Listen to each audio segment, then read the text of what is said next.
Okay, so it's my time to talk.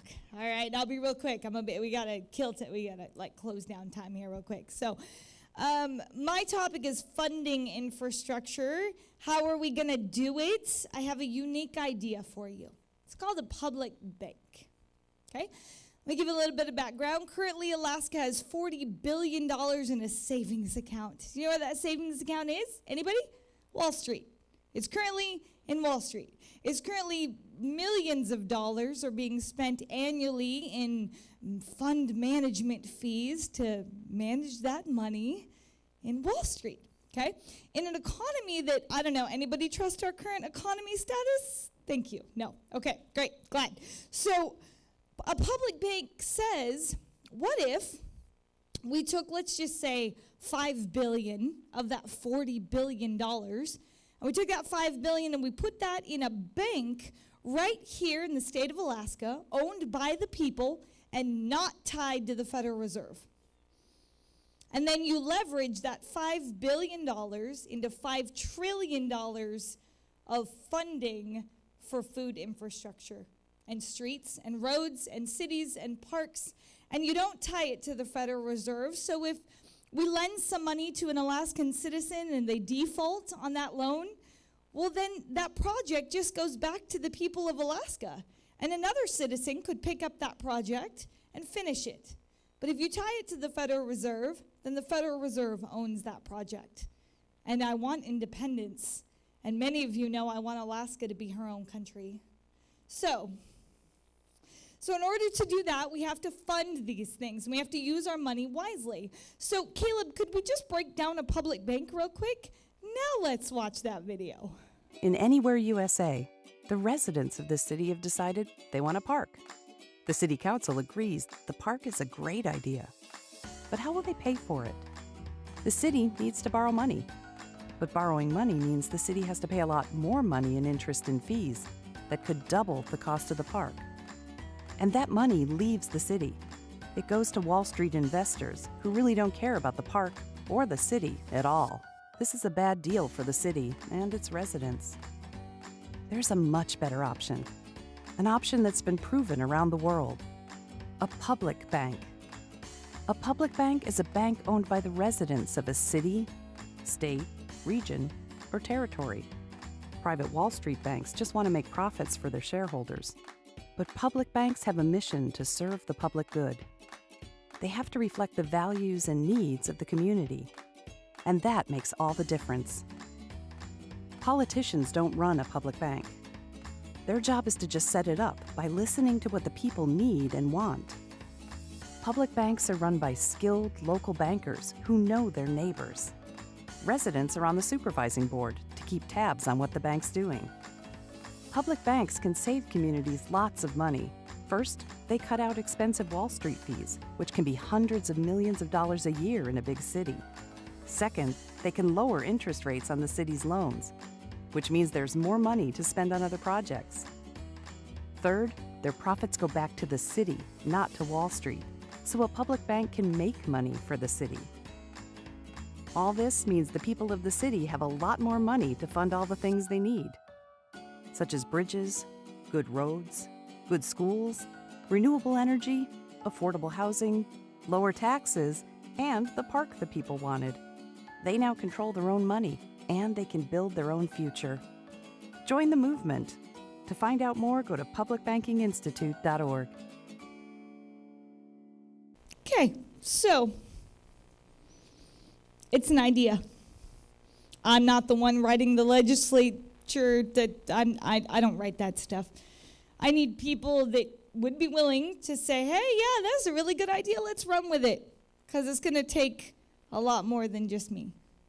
John Nelson brought the idea to me, and I ran with it.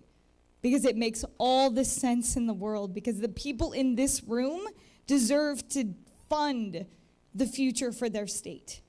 And I am so done with the political climate of our nation that kind of ignores Alaska even exist in the first place. But let alone that, I don't trust anything going on down there anymore, guys. And I don't know about you, maybe you don't either.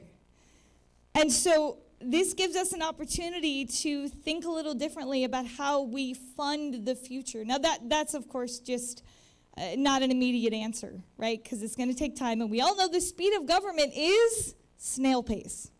So it's going to take time to get that particular legislature through. And don't you all wish that one day it would be such an emergency decision that government would be like, yes, we're all coming together and we're all going to, it doesn't matter what political affiliation we believe on any given day, we have to feed people. So we're going to come together and make some answers and get things. And sometimes that's hard. And I know Representative Jarentar, she's done it, and it's hard. And someday I want to be in politics, I get it. But man, I don't want to do it. It's hard. But people need to be fed. If it's the difference between our children going hungry, if that doesn't break your heart enough to just ignore what political affiliation this other person you're talking to has, then you need a heart check. Okay? Because our children demand us to show up better.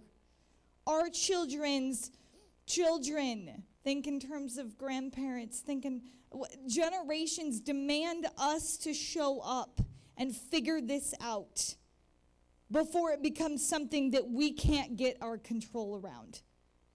And all of a sudden, we're broken so far that we're I'm scared that, people are going to loot Bush's bunches because we got food. We can't get to that point. So it takes action to do it now. And it doesn't matter. Well, anyway, I'm not going to go down that road. All right, so speaking of action and funding it now, Don McNeil is in the room. Don, did you show up this evening? Don? Anyway, darn it. Okay, I'll get his phone number. Don McNeil, he has experience writing grants. There's lots of grant money out there. There's lots of funds, lots of loans working with VH Hydroponics. They've got great resources. There's a lot of money out there to be able to fund this infrastructure. All you got to do is ask. But it's not for somebody who doesn't come with an idea and a plan. Okay, it doesn't. You have to come with a plan. You got to write it down. You got to build a business plan. You got to do your numbers. You got to say, this is how we're going to pay the bills. You got to take it to another level, okay? So if you have great ideas for food infrastructure, for manufacturing plants or things like that, run with them. Talk to me. I will find you people. We will make it happen. Because if you have an idea, don't you dare let this world tell you it's not good enough. Don't you dare let this world tell you you can't. I don't do can't in my world. I do how. Okay? How?